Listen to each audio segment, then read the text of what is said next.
எல்லாருக்கும் வணக்கம். இந்த நாட்டினுடைய ஒரு சராசரி மனுஷங்கிறது தவிர உங்க முன்னாடி பேசுறதுக்கு எனக்கு வேற எந்த தகுதியும் இல்லை. 5 நாளைக்கு முன்னாடி சந்துருங்கிற ஒரு கூலி தொழிலாளி தன்னுடைய குடும்பத்தோட சந்தோஷமா இருந்தாரு. ஆனா இன்னைக்கு அந்த குடும்பமே அழிஞ்சு போச்சு. அதுக்கு காரணம் நம்ம நாட்டுடைய எஜுகேஷன் சிஸ்டம். இந்தியாவில் 73% ஸ்டூடெண்ட்ஸ் கவர்மெண்ட் ஸ்கூல்ல படிக்கிறாங்க. இன்னைக்கு நான் கவர்மெண்ட் ஸ்கூல்ல படிக்கிற பசங்க சார்பா உங்க முன்னாடி பேச வந்திருக்கேன். தமிழ்நாட்டை தவிர இந்தியாவில் கவர்மெண்ட் ஸ்கூல்ஸ் எப்படி செயல்படுது, அதுல என்ன இருக்கு என்ன இல்லை அப்படின்னு யோசிச்சு பார்த்தா இல்லைங்கிறதா அதிகமா இருக்கு. அதுல நம்பர் 1 ஃபேக்கல்டி, அதாவது குழந்தைங்களுக்கு பாடம் சொல்லிக் கொடுக்குற ஆசிரியர்கள். கல்வியுடைய தரம் நல்லா இருக்கணும்னா தரமான ஆசிரியர்கள் இருக்கணும். ஆனா கவர்மெண்ட் ஸ்கூல்ஸ்ல வேலை செய்யற ஆசிரியர்கள் சின்சியரா இருக்காங்களா? 25% டீச்சர் ஸ்கூலுக்கே வரதில்ல. சில ஸ்கூல்ஸ்ல ஹெட் மாஸ்டர்ஸ் இருக்கிறதே இல்லை. இதை தவிர இந்தியாவில் 20% கவர்மெண்ட் ஸ்கூல்ஸ்ல ஆசிரியர்கள் வேலைக்கான இடங்கள் காலியாவே இருக்கு. Number 2 infrastructure. ஒரு அமைப்பு சிறப்பா செயல்பட தேவையான கட்டமைப்பு. சரியான கிளாஸ் ரூம் வசதி இல்லாம இந்தியாவில் பல கவர்மெண்ட் ஸ்கூல்ஸ் இன்னும் மரத்தடியில தான் நடந்துகிட்டு இருக்கு. இதை விட கொடுமை என்னன்னா, பீகார், ஒரிசா போன்ற மாநிலங்கள்ல பிளாக் போர்டு கூட இல்லாம செவுத்துல எழுதி பாடத்தை நடத்திட்டு இருக்காங்க. பல ஸ்கூல்கள்ல குழந்தைங்களுக்கு விளையாடுறதுக்கு பிளே கிரவுண்ட் இல்ல, லேப் இல்ல, கம்ப்யூட்டர்ஸ் இல்ல. இருந்தாலும் அது வேலை செய்யறது இல்ல. Number 3 cleanliness. நம்ம நாட்டில் பெரும்பாலான கவர்மெண்ட் ஸ்கூல்ஸ்ல குழந்தைங்களுக்கு நல்ல குடிநீர் வசதி இல்ல, போதிய டாய்லெட் வசதி இல்ல. அப்படி இருந்தாலும் அது கிளீனா இருக்கிறது இல்ல. ஒரு நாளைக்கு 8 மணி நேரம் குழந்தைங்க இருக்கிற இடம் பள்ளிக்கூடம் தான். அது கிளீனா இல்லைன்னா அவங்க எப்படி ஆரோக்கியமா வளர முடியும்? நம்பர் 4 மோட்டிவேஷன், உற்சாகப்படுத்துதல். உன்னால முடியும் அப்படின்னு ஊக்கப்படுத்தினதானே சரியா படிக்காத குழந்தை கூட நல்லா படிக்கணும்னு முயற்சி பண்ணும். ஆனா அப்படி செய்ய பெரும்பாலான டீச்சர்ஸ்க்கு அக்கறையும் இல்லை, பொறுமையும் இல்லை.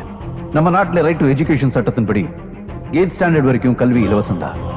ஆனா குவாலிட்டி பெரிய கொஸ்டின் மார்க். இது வரைக்கும் எந்த அரசியல்வாதியாவது தன்னுடைய பசங்களை கவர்மெண்ட் ஸ்கூல்ல படிக்க வச்சிருக்காங்களா? இல்ல. ஏன்னா அந்த ஸ்டாண்டர்ட் அவங்களுக்கே தெரியும். இதை விட கொடுமை என்னன்னா, கவர்மெண்ட் ஸ்கூல்ல பாடம் சொல்லிக் கொடுக்குற டீச்சர்ஸே அவங்களுடைய பசங்களை பிரைவேட் ஸ்கூல்ல தான் படிக்க வைக்கிறாங்க. இப்படி இருந்தா எந்த நம்பிக்கையில நடுத்தர மக்களுக்கு அவங்களுடைய குழந்தைங்களை கவர்மெண்ட் ஸ்கூல்ல படிக்க வைக்கிறதுக்கு மனசு வரும்? அதனாலதான் பிரைவேட் ஸ்கூல்ல படிக்க வைக்கணும்னு ஆசைப்படுறாங்க. பிரைவேட் ஸ்கூல்ல எல்லா வசதிகளும் இருக்கும், ஆனா ஃபீஸ் மறுபடியும் question mark. Donation, admission fees, campus development fund, building fund, இப்படி புது புது பேர்ல பேரண்ட்ஸ் கிட்ட லட்சக்கணக்கில் பணத்தை கறக்குறாங்க. சம்பாதிக்கிற பணத்துல பாதி ஃபீஸ்க்கு போயிடுச்சுன்னா மீதி பணத்துல அவன் என்ன சாப்பிடுவான், எப்படி குடும்பத்தை நடத்துவான்?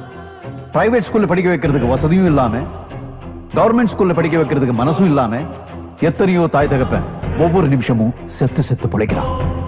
இந்த பிரச்சனைக்கு ஆஸ் எ காமன் மேனா நான் சொல்லிக்க விரும்புற தீர்வு, இந்தியாவில் இருக்கிற எல்லா பிரைவேட் ஸ்கூல்ஸையும் நேஷனலைஸ் ஆக்கணும்.